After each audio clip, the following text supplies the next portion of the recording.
All right, we got 2 more teams left in the AFC, and then we'll hit the NFC on Thursday. It's the Pittsburgh Steelers and then the Tennessee Titans. For the Steelers, TJ Watt, Cameron Hayward, and Minkah Fitzpatrick, with a consideration for Alex Highsmith, all defensive players for the Steelers.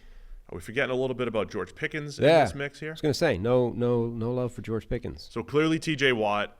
Hayward's an interesting one. He's heading into year 14. Yeah. We just did a watch-along from way back, the 2011 draft, which is back on YouTube, by the way. The 2011 NFL draft watch-along. If you did not sit and watch that with us, go check it out. There's a little it's a little tick in the plus column for Tyler, So he made us late today.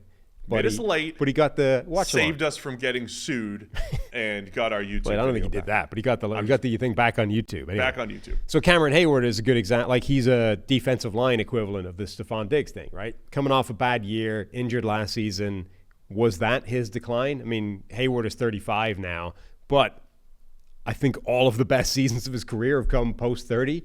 So have we reached the point where Hayward is on the way down, or did he just get hurt last year and not play his best football, and next year at 35, you're still going to get an elite defensive lineman? Calais Campbell comes to mind with Hayward, a guy like a similar career path where maybe the best work was in the 30s, close to the mid-30s, and Campbell slowed down a little bit, was still really good and effective, though. Yeah. So I think Hayward has more in the tank, but is it enough? Like, he's a little upset with his contract. I mean, he wants to be a Steeler for life and get paid for it.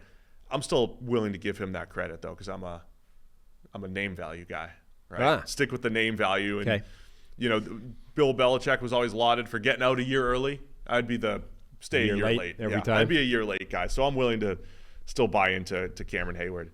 And Minkah Fitzpatrick, a good all-around safety. The only other offensive players, as we mentioned, George Pickens, especially now, maybe as the clear one. We might see even bigger breakout season here for Pickens. And theoretically an upgrade at the quarterback position, regardless of which guy it is throwing him the football. They should be better than Kenny Pickett, who did not play to the strengths of George Pickens. Oversimplifying George Pickens' season last year. Remember, even in the preseason, I think he took like a 5-yard pass, brought it 70 yards to the house, and it was like, that's a new part of his game, right? The speed, and he started to do that during the regular season as well, had a few big plays. But as we always talked about, the contested catch results tend to fluctuate, and we saw that in Pickens' game. But he actually may have been a better receiver last year. Now, there were some out there that said he was more talented than Justin Jefferson, which is ridiculous.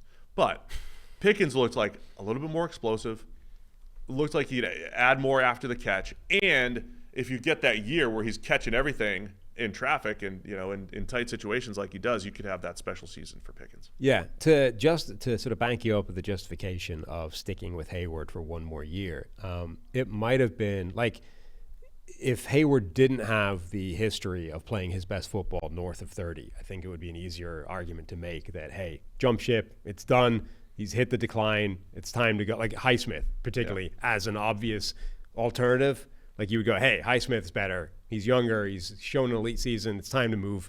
Like we go off one elite player, go into another one. But literally the 4 best seasons of Hayward's career have all come after the age of 30, including all of the most recent ones, like his age 34 season. His 6 best seasons have been 2017 through 22. Yeah. And then his 3 best or his 4 best, as you mentioned, were the last 4. So his age 34 season was the one sort of injured, not great year last year. But age 33, elite. Age 32, elite. Age 31, elite. Age 30, elite. If he hadn't done that, I think it would be an easier argument to make. I just don't see that he hit a wall at 35 that wasn't there at 34, and now you say, all right, it's time. We're out.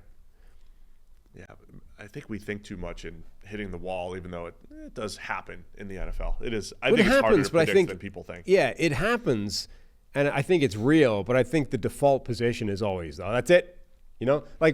So I think it's also okay if you're a team to simply cut it off and be consistent with it and say he still might be good. He still might be good, but we're just not going to be the one that incurs that risk. Yeah, it's an absolutely reasonable rule of thumb to take. But it's like we had this conversation for years with Andrew Whitworth, right? So Whitworth pushed that age boundary for like half a decade, right? And the point is, once you reach a certain point, you're on the lookout for any sign of decline. So as soon as you see a bad game or a bad month or a bad season, you're like, that's it, time, quick, done. There it is. There is the decline. We've been waiting for it for a while, and there it is. We've finally seen it. But if it was just like you are there, you're looking for patterns that might not actually exist, because players, no matter how good they are, have bad weeks or bad months or even bad seasons. And when they're 28, you don't care. It's just that was a bad year or a bad period, right? When they're 38, you're like, well, that's it. That's the decline. It's hit. There it is. 2 + 2 = 4. I need to know no more information. But you are just as likely, I think, or maybe slightly less likely, to be ascribing what is just normal fluctuations in play to decline simply because there's an extra element there of age that you're aware of.